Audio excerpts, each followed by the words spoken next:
समस्त छात्र छात्राओं को नए सत्र की हार्दिक शुभकामनाएं। प्रिय विद्यार्थियों, रीतिकाल के कवि ने दो पंक्तियां कही हैं। यद्यपि सुजाति सुलक्षणी सरल सरस सूरत भूषण विना न विराजई कविता वनिता मित। अर्थात आभूषण के बिना कविता और वनिता अर्थात काव्य और नायिका दोनों ही शोभा नहीं देते। अगर इसको थोड़ा सा और विस्तार से पढ़ा जाए तो अर्थ निकलेगा कि कोई भी नारी या कोई भी स्त्री चाहे कितने ही अच्छे कुल की हो, अच्छे स्वभाव की हो,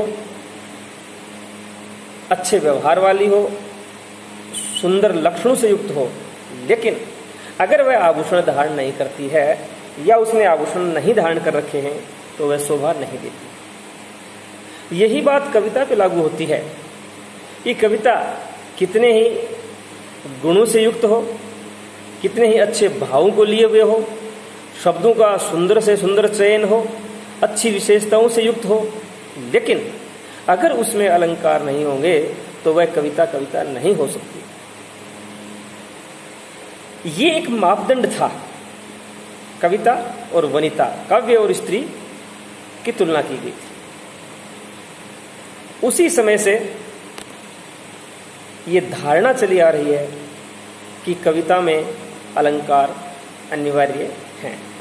यद्यपि बाद में आगे चल करके आधुनिक काल से भी आगे अगर हम 20वीं शताब्दी या 21वीं शताब्दी की बात करें तो इस युग में अलंकार विहीन कविता भी कविता मानी गई है। अर्थात जिस प्रकार किसी स्त्री ने आभूषण धारण नहीं कर रखे हों तो भी वह स्त्री तो रहेगी ही, भले ही वह आभूषणहीन क्यों ना हो। उसी प्रकार अगर कविता गुणों से युक्त है तो वह कविता तो रहेगी ही। अलंकार कोई अनिवार्य अंग नहीं है। इसलिए कहा जाता है कि अलंकार काव्य के शोभा कारक धर्म है। अर्थात वे जिस प्रकार नारी नारी तो है लेकिन आभूषणों से वो और अधिक सुंदर लग जाती है, उसी प्रकार कविता कविता तो है ही, लेकिन अगर वह अलंकार युक्त हो तो और ज्यादा सुंदर और रसीली लगती है। अलंकारों को काव्य का अस्थायी धर्म कहा जाता है। अस्थायी धर्म इसलिए क्योंकि अलंकार स्थायी नहीं है, अगर ना हो तो भी कविता कविता रहेगी। इसलिए अलंकार काव्य के अस्थायी धर्म है, क्योंकि कहा जाता है कि दोष रहित वह गुणों से युक्त अगर कोई रचना है तो भले ही वह अलंकार ना हो उसमें तो भी वह काव्य मानी जाएगी। काव्य के दो पक्ष होते हैं, भाव पक्ष और कला पक्ष। अलंकारों का संबंध काव्य के कला पक्ष से है।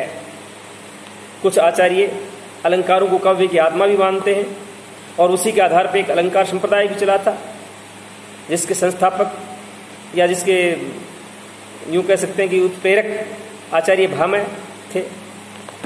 अलंकार मूलतः दो प्रकार के होते हैं, शब्दालंकार और अर्थालंकार।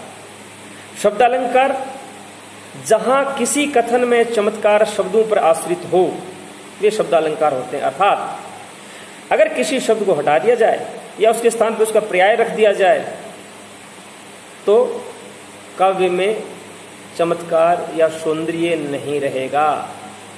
इस प्रकार कथन में या उक्ति में चमत्कार जहां शब्द पर निर्भर हो वो शब्दालंकार कहलाते हैं। वहां शब्द के हटा देने से या उसका पर्याय रख देने से कविता में वह सौंदर्य नहीं रहता। जैसे रहीमन पानी राखिए बिन पानी सब सून, पानी गए न उबरे मोती मानो सोन। यह पानी शब्द के अंदर एक सौंदर्य है, एक चमत्कार है। यह पानी के स्थान पर उसका पर्याय जल, तोय, नीर ये रख दिए जाएं तो कवि का जो अभिप्रेत है या कवि का जो अभिप्राय है वो निकलना मुश्किल हो जाएगा। और पानी के स्थान पे अगर जल रख दिया आपने, रहीमल जल राखिए बिन जल सब सून, तो भी कोई अर्थ नहीं रहेगा कथन का। इसलिए यहां पानी शब्द महत्वपूर्ण है, इसका पर्याय या इसका दूसरा शब्द यहां नहीं चल सकता। ये कहलाता है शब्द अलंकार। शब्द को हटा देने से काव्य सौंदर्य नष्ट हो जाता है। दूसरे होते हैं अर्थालंकार, जहां उक्ति में चमत्कार शब्द पर निर्भर न होकर के अर्थ पर आश्रित हो, वहां अर्थालंकार होता है। जैसे पीपर पात सरिस मन डोला, इस कथन में शब्दों का इतना अधिक महत्व नहीं है। इस कथन से निकलने वाला जो अर्थ है वो मायने रखता है। और यहाँ ये जो शब्द है पीपर, पात, सरिस, मन और डोला, इनके स्थान पर इनके पर्यायवाची शब्द भी अगर रख दिए जाएं तो भी चमत्कार रहेगा, क्योंकि चमत्कार अर्थ में है, शब्दों में है ही नहीं। अर्थात पीपल के पत्ते के समान मन चंचल हो उठा, यहां मन की गति और पीपल के पत्ते की जो गति है उसकी तुलना की गई है। इस प्रकार अलंकार मुख्यतः दो प्रकार के होते हैं, शब्दालंकार और अर्थालंकार। एक तीसरे प्रकार के अलंकार भी माने गए हैं काव्य जगत में, यद्यपि उनके ऊपर बहुत ज्यादा चर्चा नहीं होती, और वो होते उभयालंकार। जहां कथन में चमत्कार शब्द और अर्थ दोनों पर निर्भर हो वह उभयालंकार होते हैं। शब्द भी महत्वपूर्ण होता है, वहां अर्थ भी महत्वपूर्ण होता है, लेकिन हम उस विषय की चर्चा यहां नहीं करेंगे। अब आपका जो पाठ्यक्रम है उसके अंदर सबसे पहला अलंकार है अनुप्रास। जिस काव्य रचना में एक ही व्यंजन की दो या दो से अधिक बार आवृत्ति हो, दो या दो से अधिक बार आवृत्ति हो और उस आवृत्ति के कारण चमत्कार पैदा हो, वहां अनुप्रास अलंकार होता है। अनुप्रास में वर्णों की आवृत्ति से संगीतात्मकता उत्पन्न होती है। ऐसा लगता है जैसे घुंघरू से बज रहे हों। एक ही वर्ण बार बार, एक ही व्यंजन बार बार आता है, एक से अधिक बार। जैसे कागही कहां कपूर चुगाए, विष नहीं तजत भुजंग। एक और उदाहरण देखिए, कोटिन हु कल धोत के धाम, करील के कुंजन ऊपर वारो। यहां कै वर्ण की बार बार आवृत्ति होने से छंद की पंक्ति जो है उसमें एक विशेष प्रकार का चमत्कार आ गया है, इसलिए अनुप्रास अलंकार है। कै की आवृत्ति बार बार हो रही है। और देखिए आप, पे मुरली मुरली धर की, अधरा न धरो अधरा न धरूंगी। मैं की आवृत्ति, धै की आवृत्ति। चारु चंद्र की चंचल किरणें खेल रही थी जल थल में। देखिए चय की बार बार आवृत्ति हो रही है। और उदाहरण देखिए, बिहारी का भी बड़ा सुंदर दोहा है, समय समय सुंदर सबे रूप को रूपने को। इस संसार में समय समय पर सबका महत्वपूर्ण योग होता है या सभी का महत्व होता है। संसार में कोई भी वस्तु सुंदर और सुंदर नहीं है। इसी प्रकार से एक दोहा है, मन की रुचि जेती जित तित तेती रुचि होय। तय की आवृत्ति हो रही है। अनुप्रास के चार भेद किए जाते हैं। पहला भेद होता है छेकानुप्रास, जहां वर्ण या वर्ण समूह है दो बार आए, केवल दो बार, दो से अधिक बार नहीं, केवल दो बार है, वह छेकानुप्रास होता है। जैसे मोहनी मूर्ति सांवरी सूरत, नैना बने विशाल। यहां मैं की दो बार आवृत्ति हो रही है, से की दो बार आवृत्ति हो रही है और बै की दो बार आवृत्ति हो रही है। तो जहां दो बार आवृत्ति हो वह होता है छेकानुप्रास। दूसरा होता है वर्त्यानुप्रास, जब वर्ण अर्थात अक्षर या अक्षर समूह है दो से ज्यादा अर्थात तीन या तीन से अधिक बार आए। दो बार आएगा तो छेकानुप्रास, तीन या तीन से अधिक बार आए वहां वर्त्यानुप्रास होता है। यथा भव्य भावों में भयानक भावना भरना नहीं। भय की आवृत्ति देखिए आप कितनी बार हो रही है, 1 2 3 4 5, 5 बार भय आ रहा है। और तीसरा होता है श्रुत्यानुप्रास। श्रुत्यानुप्रास, एक स्थान से उच्चरित होने वाले बहुत से वर्णों का प्रयोग किया जाए। हमारे जो जितने भी वर्णमाला में वर्ण हैं उन सबके स्थान निर्धारित किए हुए हैं। कोई कंठ से बोला जाता है, कोई कंठ से बोला जाता है, कोई जिव्या से बोला जाता है, कोई तालु से बोला जाता है, कोई मूर्धा से बोला जाता है। इस प्रकार एक स्थान से उच्चरित होने वाले जो वर्णों का प्रयोग जहां ज्यादा किया जाए, बार बार किया जाए, अधिक बार किया जाए, वह होता है श्रुत्यानुप्रास। जैसे तुलसीदास सिदत निस्दिन, देखत तुम्हारी निठुराई। यहां दंत्य वर्णों का प्रयोग हुआ है। तैवर्ग सबसे ज्यादा है। तैवर्ग जो है वो दंत्य वर्ण माने गए हैं। तुलसीदास सिदत निस्दिन, देखत तुम्हारी निठुराई। दंत्य वर्ण, दांत से उच्चरित होने वाले तैवर्ग के वर्ण ज्यादा आए हैं। और चौथा होता है अंत्यानुप्रास, जब दो या दो से अधिक शब्दों या वाक्यों अथवा छंदों के चरणों के अंत में अंतिम जो दो स्वर होते हैं, चरणों के अंत में अंतिम दो स्वर जो होते हैं उनकी आवृत्ति होती है। जैसे आओ, जाओ, खाओ, लाओ, इस प्रकार से गई, रही, दई, नई। तज प्राणों का मोह आज सब मिलकर आओ। उदाहरण देखिए, तज प्राणों का मोह आओ आज सब मिलकर आओ, मातृभूमि के लिए बंधुवर अलख जगाओ। यहां आओ और जगाओ चरण के अंत में दोनों जो स्वर हैं उनकी आवृत्ति हो रही है। ये कहलाता है अंत्यानुप्रास, अंत्यानुप्रास। एक भेद और होता है अनुप्रास का ही, उसका नाम है लाटानुप्रास, जहां एकार्थक शब्दों की आवृत्ति हो, यानी एक ही अर्थ देने वाले शब्द आते हैं, वर्ण नहीं, एक ही अर्थ देने वाले शब्द आते हैं, लेकिन फर्क ये होता है कि वहां अन्वय जो होता है उसमें अभिप्राय की भिन्नता होती है। मेल जो होता है कथन का, उसमें अभिप्राय कुछ और निकलता है, वहां लाटानुप्रास अलंकार होता है। जैसे पूत सपूत तो क्यों धन संचय, पूत कपूत तो क्यों धन संचय।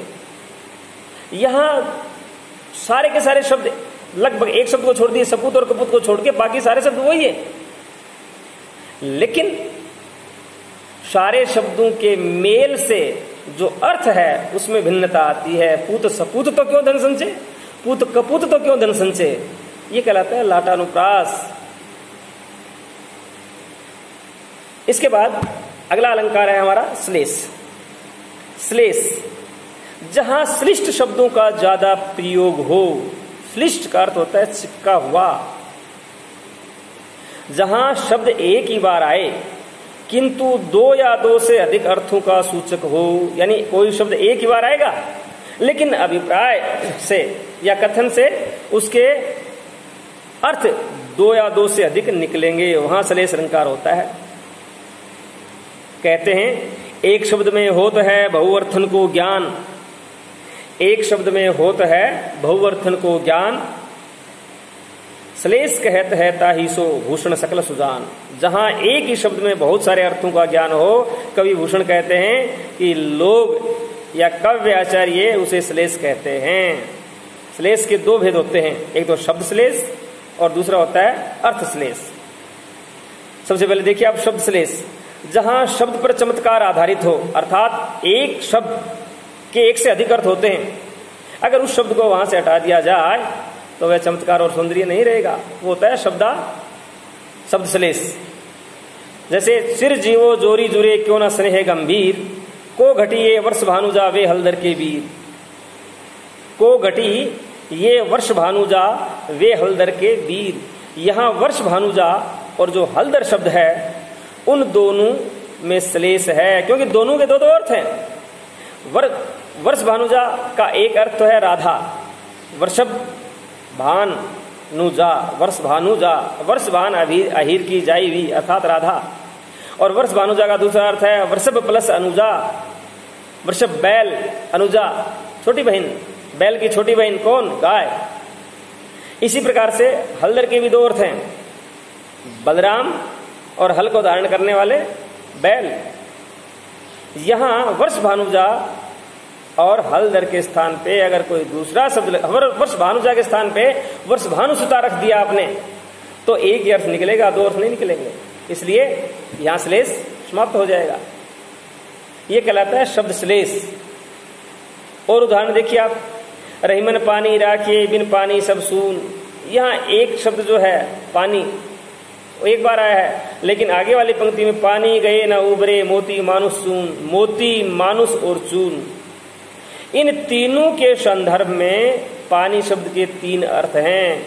मोती के संदर्भ में चमक या आभा, मनुष्य के अर्थ में पानी का अर्थ होता है इज्जत, और चून के अर्थ में होता है जल। यहां अगर पानी के स्थान पे जल रख दिया जाए तो सौंदर्य नष्ट हो जाएगा। और उदाहरण देखिए, चरण धरत शंका करत भावत नींद न सोर, सुवरन को ढूंढत फिरे कवि व्यभिचारी चोर। सुवरन को ढूंढत फिरे, सुवरन शब्द के तीन अर्थ हैं। कवि सुंदर अक्षर को ढूंढता फिरता है, व्यभिचारी पुरुष सुंदर रंग वाली स्त्री को ढूंढता फिरता है, और चोर सुवर्ण स्वर्ण सोने को ढूंढता फिरता है। इस प्रकार जहां एक शब्द एक बार आए लेकिन उसके अर्थ भिन्न हो, वो कहलाता है शब्दालंकार। दूसरा होता है नहीं शब्द श्लेष, दूसरा होता है अर्थ श्लेष। जहां एक ही अर्थ दो स्थानों पर प्रयोग में लाया जाता है, कथन के अंदर एक ही अर्थ होता है, लेकिन उस अर्थ का प्रयोग दो स्थानों पे किया जाता है, वहां अर्थ श्लेष होता है। जैसे या अनुरागी चित्त की गति समझे ना कोई, ज्यों ज्यों बूढ़े श्याम रंग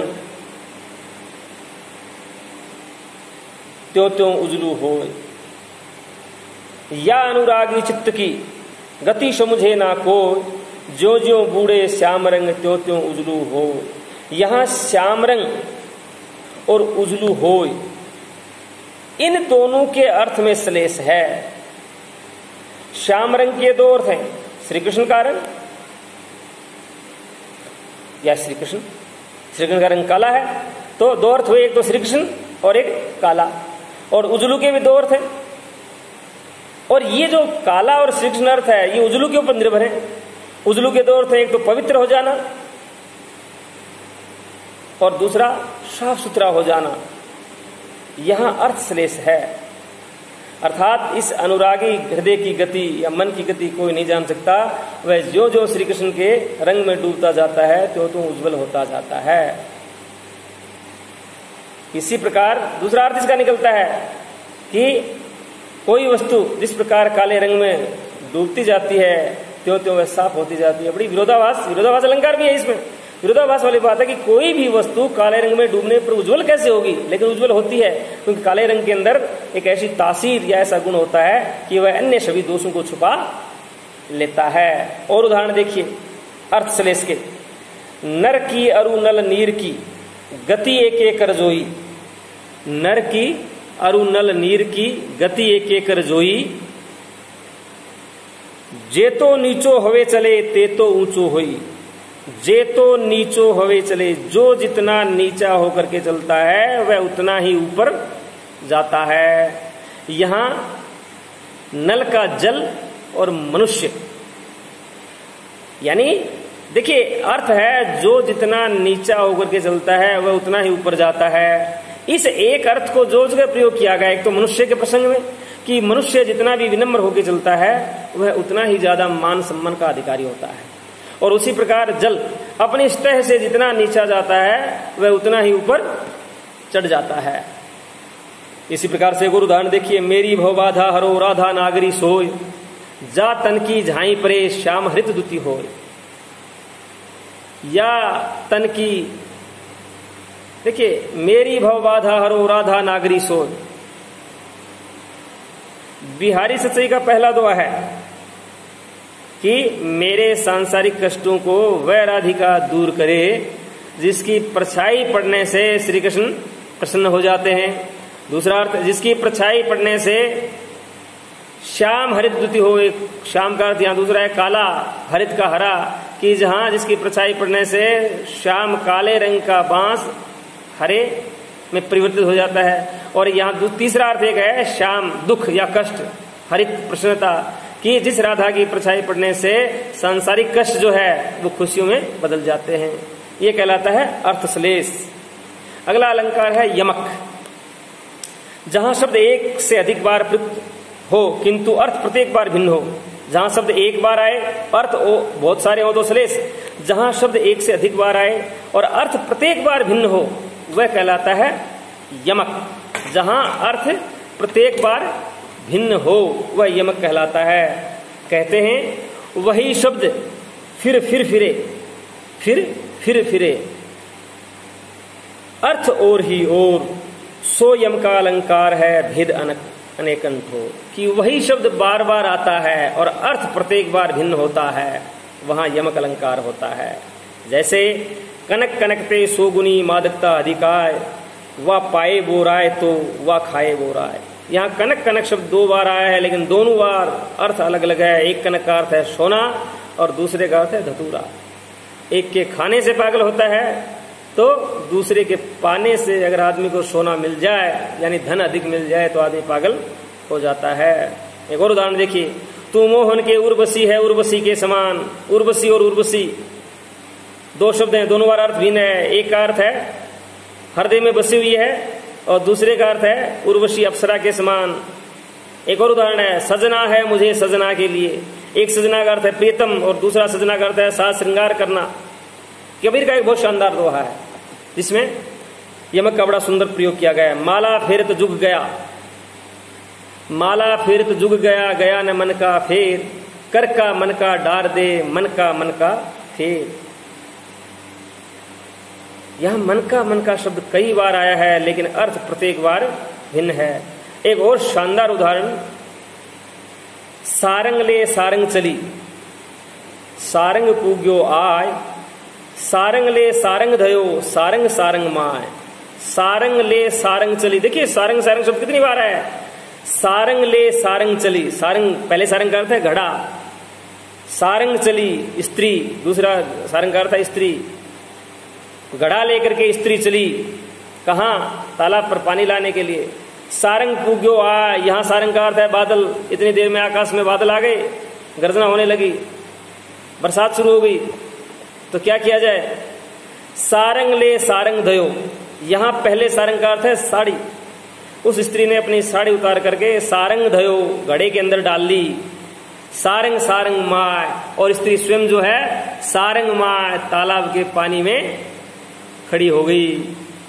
वस्त्र साड़ी भी भीगने से बच गई, खुद बरसात के ठंडे पानी में भीगने से बच गई, और वस्त्रहीन होने पर कोई देख ना ले इसलिए खुद तालाब के पानी में खड़ी हो गई गर्दन तक, जिससे किसी को नग्नता भी दिखाई नहीं दे रही थी। ये है यमक अलंकार। यमक के दो भेद होते हैं, अभंग यमक और सभंग यमक। जहां पूरे के पूरे शब्द की आवृत्ति हो वह अभंग होता है, पूरा का पूरा शब्द एक बार आएगा, जैसे कनक कनक ते सोगुनी मादकता अधिकाय।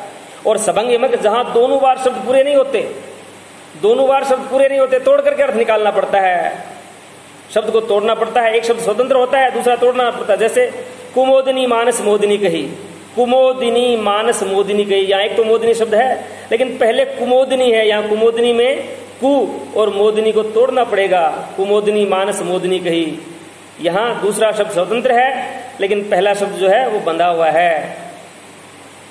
पहला शब्द कुमोदिनी और दूसरा मोदिनी, मोदिनी का अर्थ है स्वतंत्रता। इसी प्रकार गुनी गुनी सबके कहे निगुनी गुनी ना होत, सुनियो कहूं तरु अरकते अरक समान उद्योत। यहाँ गुनी निगुनी, यहाँ एक गुनी तो स्वतंत्र है और दूसरा जो गुनी है वो नी के साथ बंधा हुआ है। ये होता है सभंग यमक। धन्यवाद, बाकी कल।